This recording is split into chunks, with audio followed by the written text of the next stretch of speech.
saya Edi Mulyadi dari FNN, tapi ini kita kerja bareng ada Edi Rintops, ada Anti Oligarki, ada Bibatuk, Aji, Suara Perubahan. Ada 5 Bang. Bang Edi Channel tentu saja ya. Siap.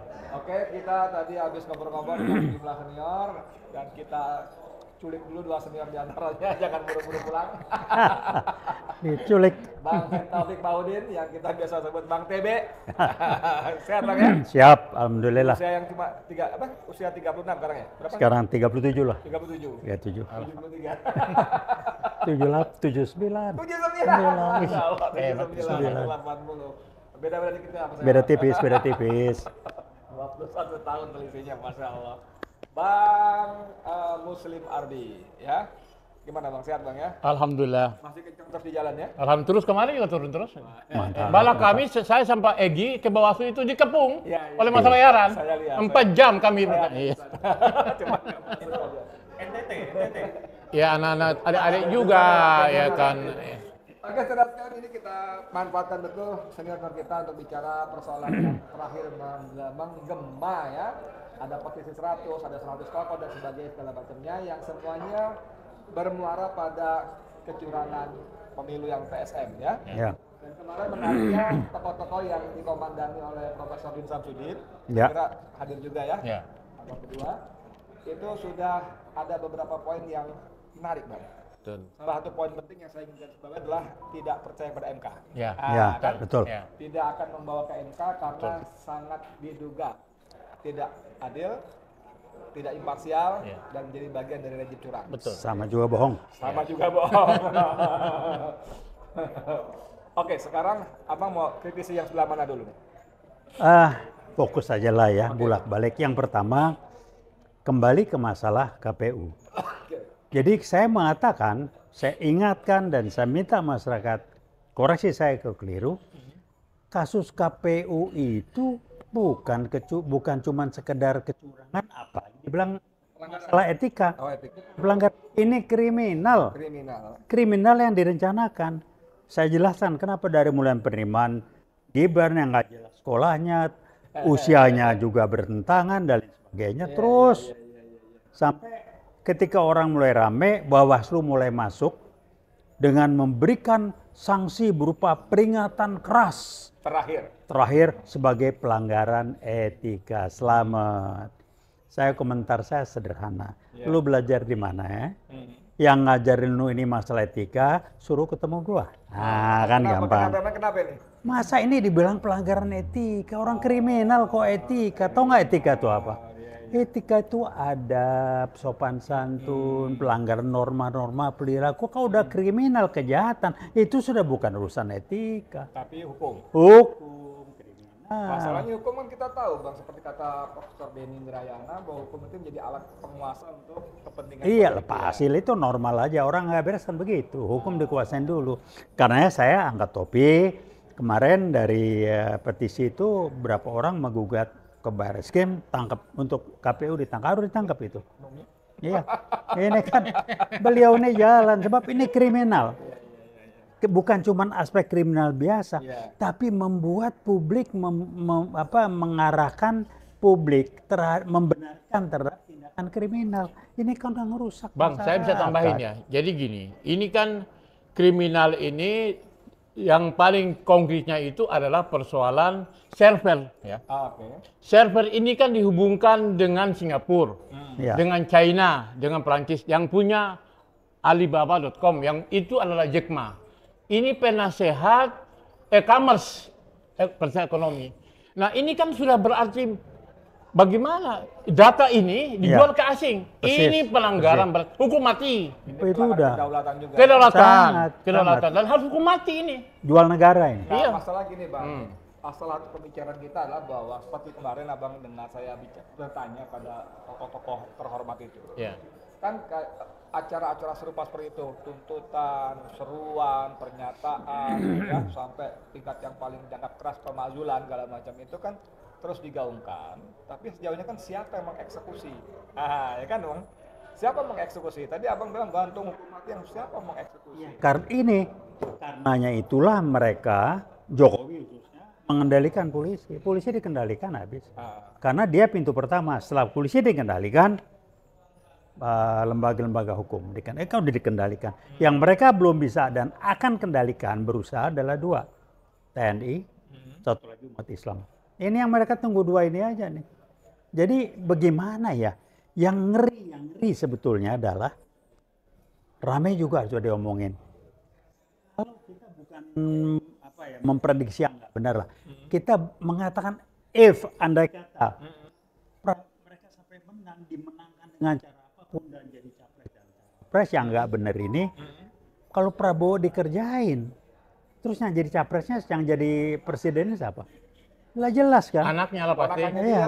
Bocil, Samsung, pelanga-pelongo, otak kagak ada. Ini mainannya pakai gaya baru. Ya.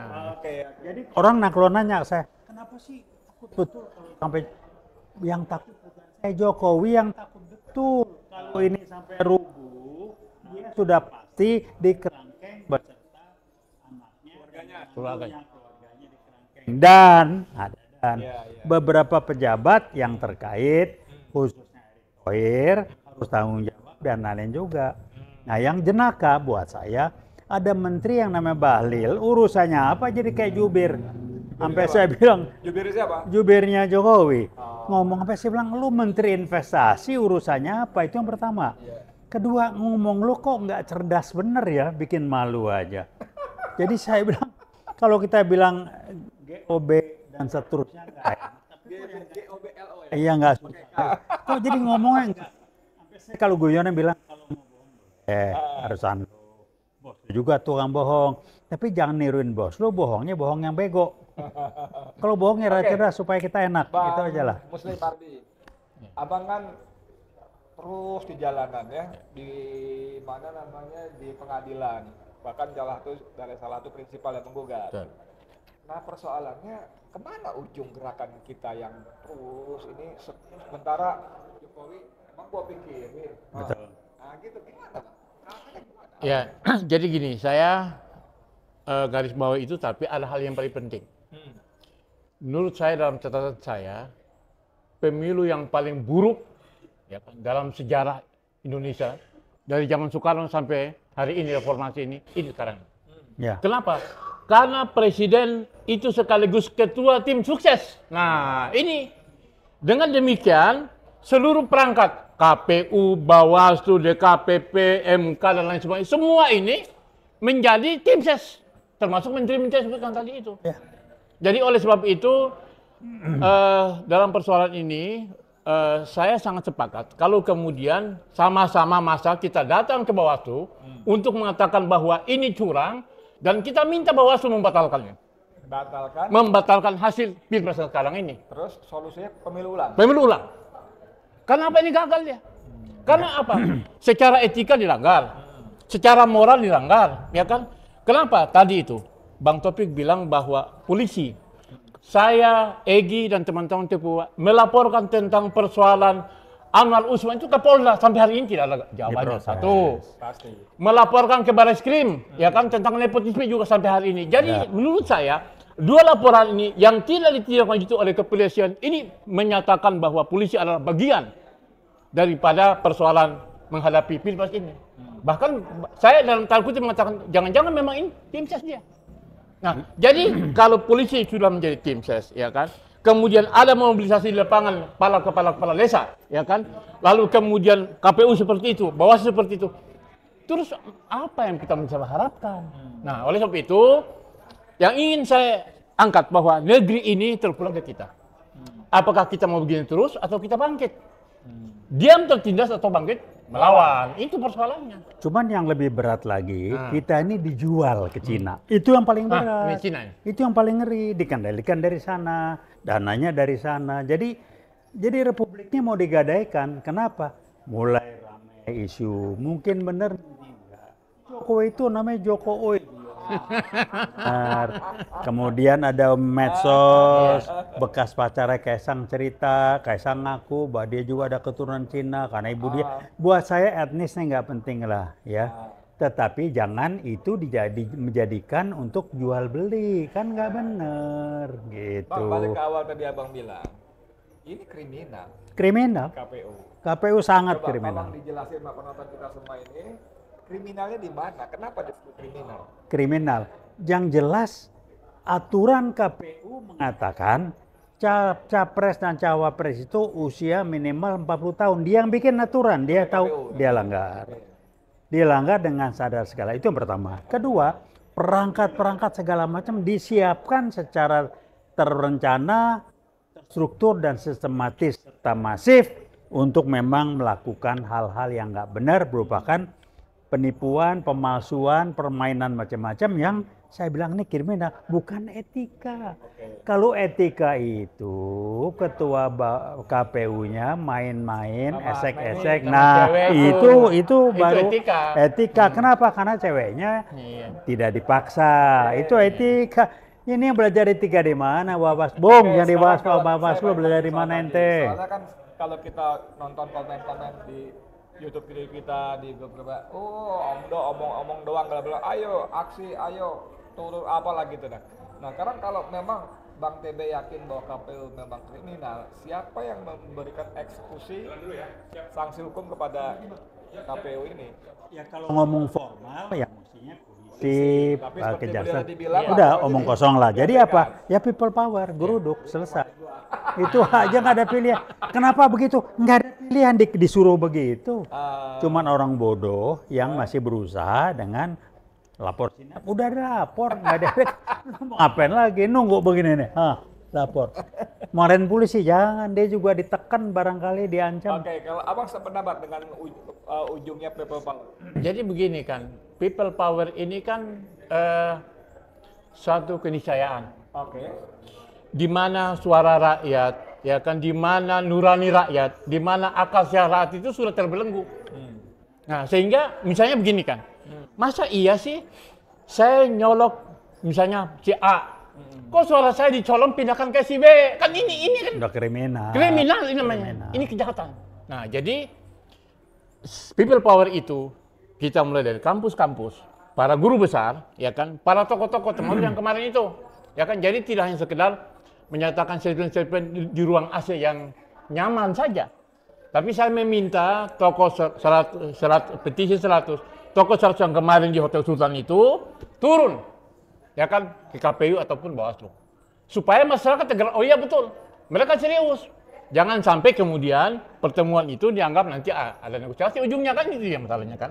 Itu yang kita... Soal itu sebentar saya potong. Kalau abang berharap tokoh-tokoh itu turun ke Bawaslu, katakan begitu.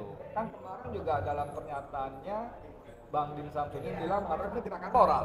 Nah, ya sebatas apa ya? Public pressure dalam arti opini dan seruan kalau gerakan moral. Lain kalau gerakan apa? People movement atau people power segala macam gitu. Jadi gini, Bung Edi. Dulu saya sama Babe Ridwan turun ke lapangan. Ridwan Saidi ya maksudnya? Ya, Ridwan Saidi almarhum Allah yarham. Lahumul al-Fatihah. Nah, Babe Ridwan ini langsung demo, baik di patung kuda maupun di depan kedutaan Amerika, kedubes Amerika. Itu langsung Megawati merespon. Ini artinya apa? Bahwa tokoh sebesar Ridwan Saidi dan kemarin tokoh-tokoh yang berkumpul kemarin itu kita harapkan selain gerakan moral, ini juga perlu ada gerakan yang real di masyarakat. Istilahnya ada quick count, ada real count, dan fakta count. Nah, sebagai orang yang di jalanan, ya rajin demo segala macam, saya ada juga gitu ya. Kan kita merasakan sungguh-sungguh tidak mudah mengerahkan orang, mengerahkan massa. Teman-teman kita emak-emak ARN itu hampir tiap pekan di perapatan Sarina, hampir tiap pekan ya, mereka begitu lampu merah, bentang Jokowi, itu kan Jokowi apa segala macam gitu ya. Dan apa yang terjadi? Pertama masanya nggak banyak, ya pertama. Yang kedua, begitu saya melipir ke dekat-dekat orang pengendara itu pada ngomel, yang naik motor, aduh macet aja kurang kerjaan gitu loh. Jadi mereka berkorban untuk macet sebentar aja nggak mau, apalagi ikut turun sama-sama. Nah, ini kan realita. Gimana? Ada solusi nggak, abang berdua nih? Ya jadi gini, kalau saya tawarkan, saya lihat itu kan persoalan masa ya. Nah, Habib Rizik itu setelah seorang tokoh, seorang ulama, seorang syahid, yang saya juga cintai beliau, itu mampu turun dalam persoalan isu-isu seperti ini, ya kan? Jadi kemarin oke, maaf turun saling karena mereka juga, saya termasuk bagian dari mereka itu ARM, ya kan? Tetapi kalau misalnya persoalan keadaan bangsa lagi genting dan memaksa seperti sekarang ini, saya dengan lubuk hati yang paling dalam berharap ya turun tangan langsung Habib Rizik dengan para ulama, para habaib turun, karena ini memang ini persoalan Cina, ini jangan dianggap sederhana ini. Ya. Saya mempunyai beberapa catatan bahwa Cina akan menjajah negeri ini, itu real, ya kan? Persoalan infrastruktur, IKN, ya kan? Persoalan utang, ya kan? Kemudian saya melihat bahwa bagaimana itu tadi server KPU kita itu lari ke, ini jelas-jelas ada grand design di situ. Nah, jadi negara ini harus kita selamatkan sama-sama. Jadi sekaligus kepada para pengendara di jalan, kalau kami demo, Anda terganggu, itu kami bela kepentingan Anda, jadi jangan ada kemudian tersinggung gitu loh. Itu, saya kira seperti itu. Ya? Iya, tidak terganggu, ini kepentingan lebih besar. Kalau besok negeri dijajah Cina, gimana ceritanya? Kan itu masalahnya kan? Penting itu benar. Iya. Bang Muslim Ardi betul banget. Jadi mohon kalau kalian masyarakat tidak mau bergabung dengan gerakan kami, oke, itu pilihan ya. Tapi please kita mohon sedikit kontribusinya lah berupa pengorbanan tadi. Kalau jalanan menjadi macet karena kami demo, ini semata-mata kepentingan kita ke depan. Karena gambaran tentang dominasi Cina yang akan menjadi penjajah itu sudah jelas. Ternyata ya. Jelas banget. Bang, sebagai closing statement, Abang ada saran apa buat kita semua lah? Kalau kita udah satu kata lah, Jokowi sumber masalah, sehingga harus diselesaikan lebih awal. Ya, diturunkan kayak dimazulkan enggak ya, repot ya. Digulingkan deh kalau betul, ya, diturunkan. Nah, ada nggak formula yang cespleng gitu? Kalau saya sih bilang, mari kita sepakati bahwa Jokowi itu PKI gaya baru itu dulu.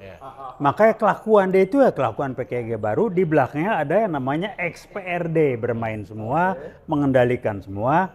Sekarang pertanyaannya tinggal kita mau negosiasi atau kita bilang nggak ada negosiasi. Jadi buat rekan-rekan masyarakat yang lain, Anda punya pilihan. Anda nunggu nonton sampai pala Anda digetok PKI gaya baru Anda bereaksi, atau Anda ya kira-kira begitulah, beda-beda tipis.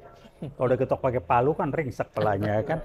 Atau Anda mau antisipasi dengan tidak membiarkan kacung dari Partai Komunis Cina, yaitu presiden kita ini, terus dibiarkan bersimaharajalela dengan menggunakan berbagai macam isu untuk menyembunyikan Bayangmen adalah PKI gaya baru. Itu aja lah.